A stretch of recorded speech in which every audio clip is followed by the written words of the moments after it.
5ರಲ್ಲಿ ಅದು 3ರಲ್ಲಿ ಅಲ್ಲ 5ರಲ್ಲಿ ಬಂದು ಪ್ರಾರಂಭ ಮಾಡೋಣ ಅಂದ್ರೆ ಒಬ್ರು ಬರೋದು ಹೋಗೋದು ಹಿಂಗೆ ಮಾಡ್ಕೊಂಬೋದು.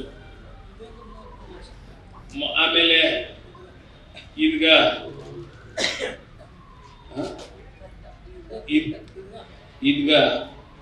ಕಟ್ಟಲಿಕ್ಕೆ ನಾನು 25ರಿಂದ 30 ಲಕ್ಷ 33 ಲಕ್ಷ ಕೊಟ್ಟೆ. ಆದರೆ ಇನ್ನೂ ಕ್ಲೀನಾಗಿ ಕಟ್ರಪ್ಪ ಅಂತಂದೆ, ಅಲ್ಲಿಗೆ ನಿಲ್ಸಿದೆ.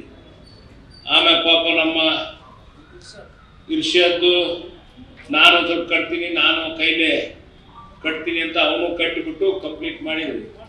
ಈಗ ಇನ್ನೂ ಸ್ವಲ್ಪ ಉಳಿದಂತೆ ಅದನ್ನು ಮಾಡಿಸ್ತಾನೆ ಅಂತ ಹೇಳಿ ಅದೇ ನಿಟ್ಟಿನಲ್ಲಿ ನಮ್ಮ ಅಧ್ಯಕ್ಷರಾದಂಥ ದಾದು ಸೇಠರವರು ಭಾಳ ದಿವಸಗಳಿಂದ ಇಲ್ಲ ನಮಗೆ ಚುನಾವಣೆ ಸಮಯದಲ್ಲಿ ಸಾಕಷ್ಟು ನನಗೂ ಎಲ್ಲರ ತಮ್ಮ ಆಶೀರ್ವಾದದಿಂದ ನಮ್ಮ ಮನೆಯನ್ನು ಲೋಕಸಭಾ ಸದಸ್ಯರಾಗಿ ಮಾಡಲಿಕ್ಕೆ ತಾವೆಲ್ಲರೂ ಕಾರಣಕರ್ತರು ಕಾರಣಭೂತ ಎಲ್ಲರ ಆಶೀರ್ವಾದದಿಂದ ಇವತ್ತು ಲೋಕಸಭಾ ಸದಸ್ಯರಾಗಿ.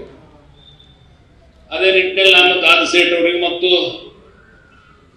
ಸಮಾಜದ ಎಲ್ಲ ಹಿರಿಯರಿಗೆ ಅವಾಗಿಂದನೂ ಹೇಳ್ತಾ ಇದ್ದೆ, ಮೊದಲು ನಾನು ಮುಸಲ್ಮಾನ್ ಬಾಂಧವರಿಗೆ ಫಸ್ಟ್ ಲೋಕಸಭಾ ಅನುದಾನ ಕೊಡಬೇಕು ಮತ್ತು ಮತ್ತೆ ಮುಸಲ್ಮಾನ್ ಬಂಧುಗಳಿಗೆ ಮೊದಲನೇ ಅನುದಾನ ಕೊಡಬೇಕು ಅಂತ ನಾನು ಅವಾಗ ಹೇಳಿದ್ದೆ. ಅದು 25 ಲಕ್ಷ ಅಂತ ಮಾಡಿದ್ವಿ.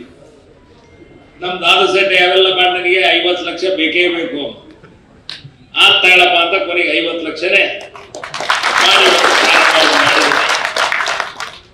ಬಹಳ ಒಂದು ಒಳ್ಳೆ ಕೆಲಸ. ಇನ್ನು ಹೆಚ್ಚಿನ ರೀತಿಯಿಂದ ಏನೇನು ಕಾರ್ಯಕ್ರಮ ಆಗಬೇಕು. ಮುಖ್ಯವಾಗಿ ನಮ್ಮ ಅಲ್ಪಸಂಖ್ಯಾತರ ಬಾಂಧವರು ಸಾಕಷ್ಟು ಬಡತನದಲ್ಲಿ ಅದ, ಭಾಳ ಸಾಕಷ್ಟು ಉದ್ಯೋಗದ ಕೊರತೆನೂ ಐತೆ. ಇವನ್ನೆಲ್ಲ ನಿಭಾಯಿಸ್ಕೊಂಡು ಹೋಗ್ಲಿಕ್ಕೆ ನಾವು ಪ್ರಾಮಾಣಿಕವಾಗಿ ಕೆಲಸವನ್ನು ಮಾಡಬೇಕು. ಎಲ್ಲರ ಒಂದು ಅವರ ಮುಂದಿನ ಪೀಳಿಗೆ ಏನಾಗಬೇಕು ಅವಕ್ಕೆಲ್ಲ ನಾವು ಸಹಕಾರವನ್ನು ಮಾಡಿ ಹೆಚ್ಚಿನ ರೀತಿಯಿಂದ ಅವರು ದುಡಿಮೆ ಮಾಡೋದ್ರಾಗಿರ್ಬೋದು, ಒಳ್ಳೆ ಎಜುಕೇಷನ್ ಕೊಡೋದ್ರ ಬಗ್ಗೆ ಆಗಿರ್ಬೋದು, ಒಳ್ಳೆ ಆರೋಗ್ಯ ಕೊಡೋದ್ರ ಬಗ್ಗೆ ಆಗಿರ್ಬೋದು, ಮೂಲಭೂತ ಸೌಕರ್ಯಗಳನ್ನು ಒದಗಿಸ್ಲಿಕ್ಕೆ ಏನಾಗಬೇಕು ಅದ್ರ ಬಗ್ಗೆ ನಾವು ಚಿಂತನೆಯನ್ನು ಮಾಡಬೇಕಾಗಿದೆ. ಆ ನಿಟ್ಟಿನಲ್ಲಿ ನಮ್ಮ ಸರ್ಕಾರ, ನಾವು ನಮ್ಮ ಸಿದ್ದರಾಮಯ್ಯನವರ ನೇತೃತ್ವದಲ್ಲಿ ನಾವೆಲ್ಲ ಮಾಡ್ತಾ ಇದ್ದೀವಿ ಅಂದರೆ ತಪ್ಪಾಗಲ್ಲ. ಭಾಳ ಏಕೆ ಬಂದು ಅದೇ ರೀತಿ ನಾವು ಹಿಂದಿನಿಂದಲೂ ನಾವು ಬಾತಿ ದರ್ಗಕ್ಕೆ ನಡ್ಕೊಂಡು ಬರ್ತೀವಿ.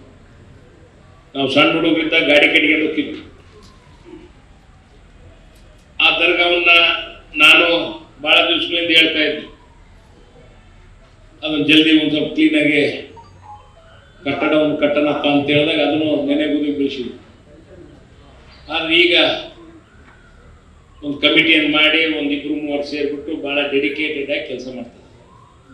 ಮಾಡಿ ಅದನ್ನು ಕಂಪ್ಲೀಟ್ ಮಾಡ್ಬೇಕಪ್ಪ ಅಂತ ಹೇಳಿದಾಗ ಒಳಗಡೆ ಗುಂಬಸ್ಸು ಮತ್ತು ಝುಮ್ಮರ್ ಹಾಕ್ಬೇಕು, ಮತ್ತು ಕೆಳಗಡೆ ಸೈಡ್ ಎಲ್ಲ ಕಟ್ಟಡವನ್ನು ಮಾಡಿ ಒಳ್ಳೆ ಗ್ರೈನೇಟು ಮಾರ್ಬಲ್ನೆಲ್ಲ ಹಾಕ್ಬೇಕು ಮತ್ತು ಒಳ್ಳೆ ರೀತಿಯಿಂದ ನಾವು ದರ್ಗಾವನ್ನು ಅಭಿವೃದ್ಧಿ ಪಡಿಸ್ಬೇಕು ಅಂತೇಳಿ ಇವತ್ತು ಒಂದು 2-3 ಕೋಟಿ ರೂಪಾಯಿ ಅನುದಾನದಲ್ಲಿ, ಈಗ ಅನುದಾನ ಅಂದರೆ ಎಲ್ಲರೂ ಸೇರಿಸೇವೆ, ಸರ್ಕಾರದ ಅನುದಾನ ಏನು ಬಂದಿಲ್ಲ, ದುಡ್ಡು ಅಲ್ಲಿ ಖಜೂರಿಗೆ ಬಂದಿರೋ ದುಡ್ಡು ಮತ್ತು ಎಲ್ಲರ ಒಂದು ಕಾಣಿಕೆಯಿಂದ ಇವತ್ತು ಪ್ರಾರಂಭವನ್ನು ಮಾಡಿದ್ದೀವಿ. ಆದಷ್ಟು ಬೇಗನೆ ಅದನ್ನು ಒಂದು ಜನರಿಗೆ ಪ್ರತಿಯೊಬ್ಬ ಭಕ್ತರಿಗೆ ಸಮರ್ಪಣೆ ಮಾಡೋ ಕೆಲಸ ನಮ್ಮ ದಾದು ಸೇಠು ನಮ್ಮ ಮೇಲೆ ಎಲ್ಲರ ಮೇಲೆ ಇದೆ ಅಂತ ತಪ್ಪಾಗಲ್ಲ.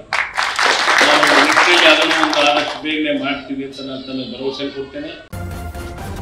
ನ್ಯೂಸ್ ಫಸ್ಟ್ ನಿರ್ಭೀತಿಯಿಂದ ನಿಮ್ಮ ಪರವಾಗಿ.